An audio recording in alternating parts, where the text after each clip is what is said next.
Mr. Electoral Commissioner, thanks for joining us, Professor Jega. So far, what would you say has been the preparation towards Nigeria's election come next year in February?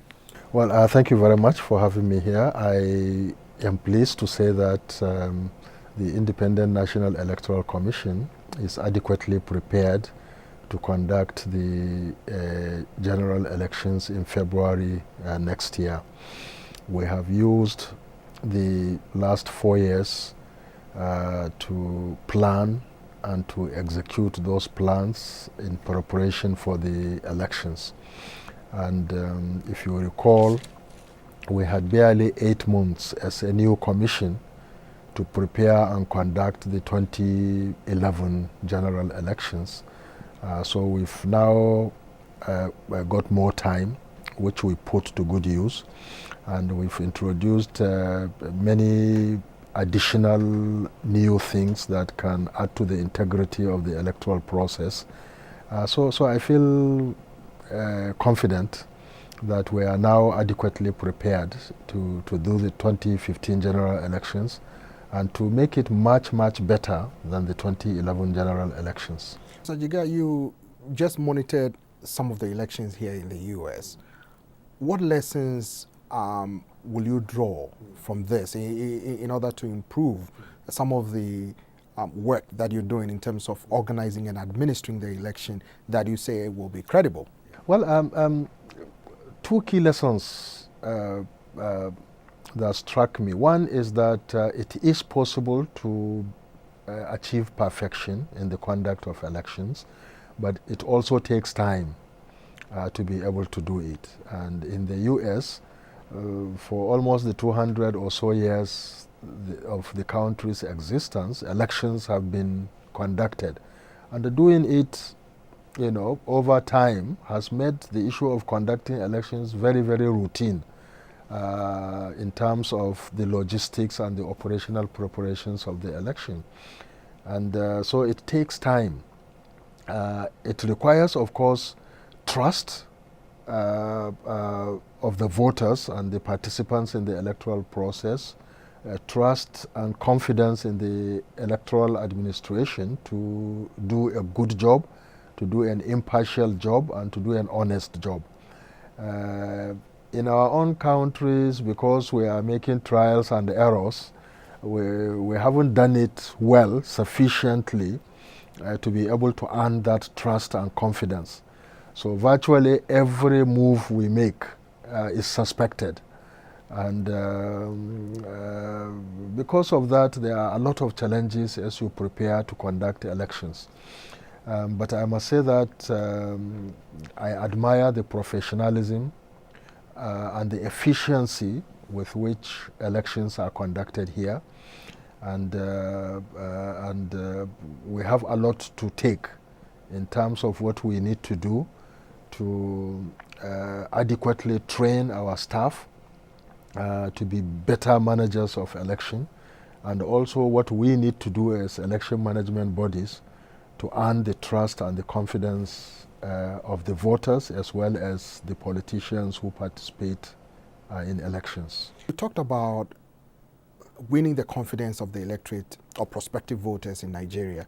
How do you intend to do this so that Nigerians will repose confidence in the ability of the Electoral Commission to administer a credible vote, devoid of what some people say is election engineering, bias towards one party or another? We believe that to earn the trust and confidence of the people, we have to protect the integrity of the Electoral Commission. We have to ensure that it is non-partisan, it is impartial, and under any circumstances, it provides a level playing field for all contestants. These are very, very important requirements to assuage suspicions and accusations or allegations, and to also earn the trust and confidence of the voters as well as the contestants in the electoral process.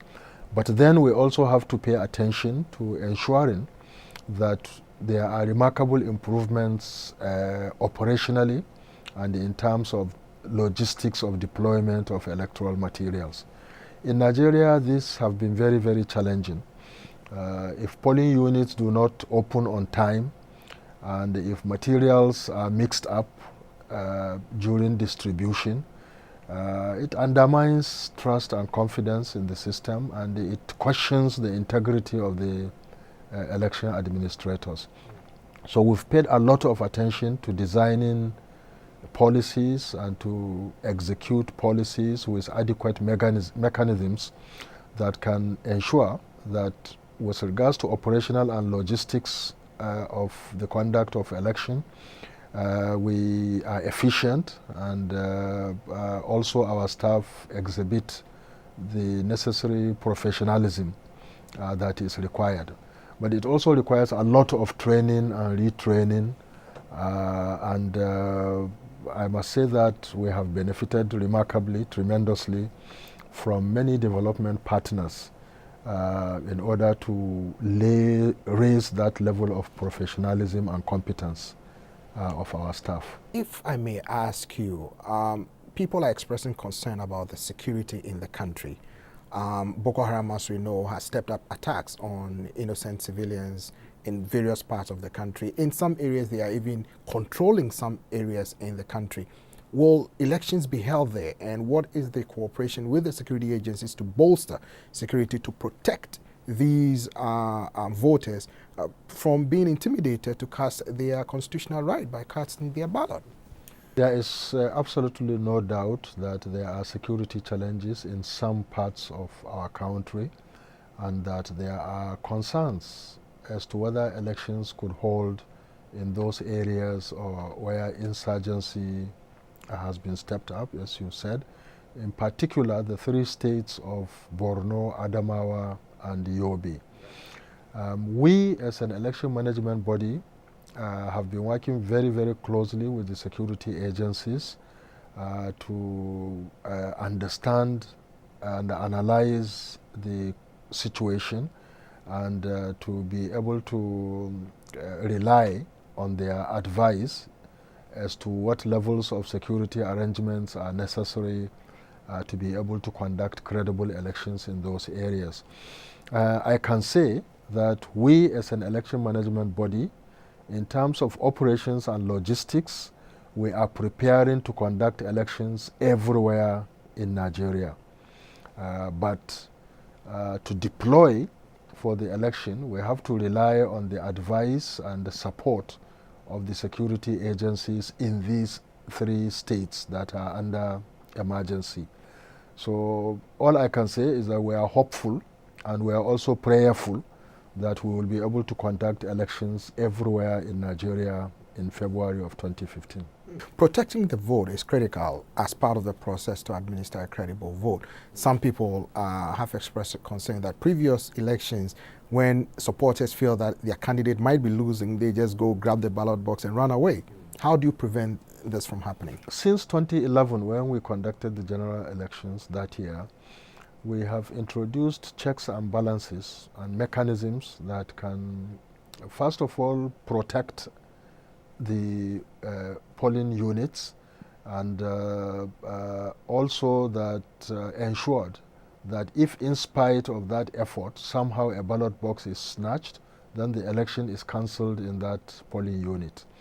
And we have ensured that, unlike what happened in the past, because people snatch ballot boxes so that they can go and stuff them and then bring them back into the process to be counted.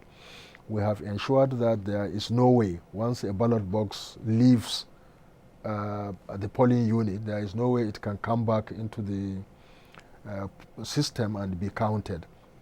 And of course, if you cancel, we have had concerns because some politicians would now target areas where they think they are weak and start snatching ballot boxes so that they can be cancelled. But we've worked very, very closely with security agencies to prevent the possibility of snatching, to make it virtually impossible for people to snatch ballot boxes. And as we did subsequent elections, we have recorded remarkable improvements, and we had less and less occurrences of that kind of activity.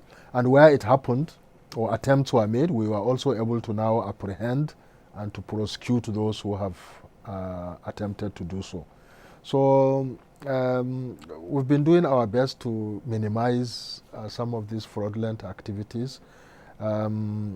We established what we call an interagency consultative committee on election security, which brings together the Electoral Commission with all the security agencies, and we met regularly. We've been meeting regularly before an election, immediately after an election, to do assessments, to plan what to do, and to review what has been done, and to take new measures as we move further. So frankly, with all those measures, we believe that the issue of snatching ballot boxes is really brought to the barest minimum, and wherever it occurred, we also canceled the results in those units. So it has served to a significant extent as a deterrent also against those who had the habit of snatching ballot boxes. You've recently come under some criticism for coming up with some measures to create new polling stations in parts of the country. Critics have said that, well, Professor Jega is creating this to boost the chances of the North. And others are, coming up with all kinds of either ethnic or religious divide to interpret why this came about. How do you explain that, and how do you win the confidence of people who are criticizing this move, saying trying to favor one region against the other? There is absolutely no truth in the allegation that we are trying to create polling units to favor one region against the other. And we have done everything possible to explain what we are trying to do. The primary objective is to make it easier for registered voters to come out and vote on election day without experiencing difficulties or waste of time. Polling units, the current number of polling units in Nigeria, which is close to 120,000, were created in 1996. It's been a long, long time. Demographic shifts, population growth, new settlements have emerged.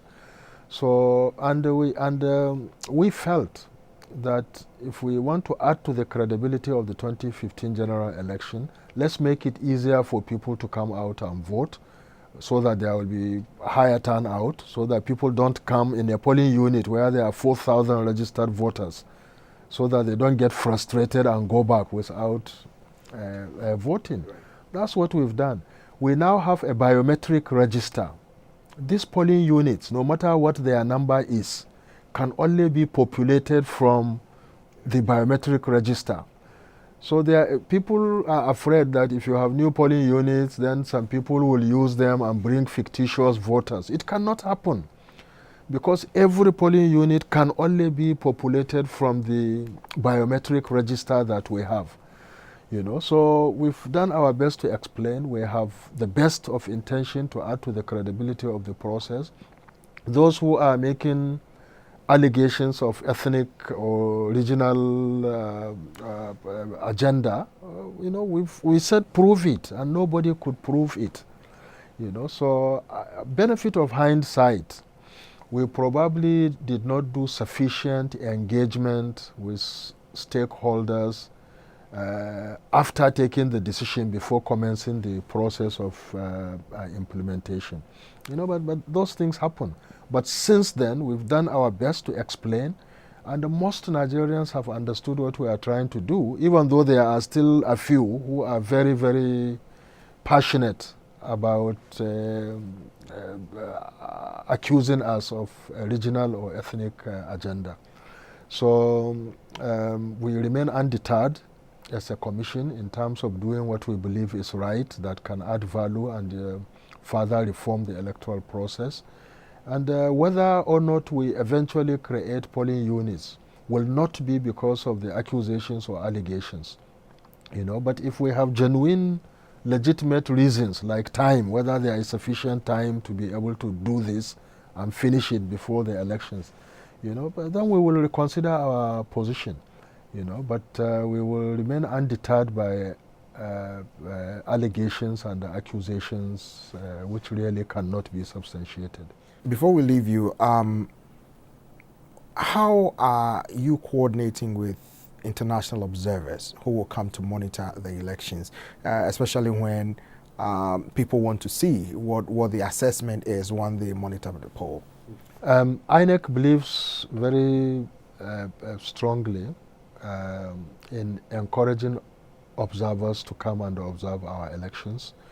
We have guidelines and we have a system of registration and accreditation for all foreign and domestic observers.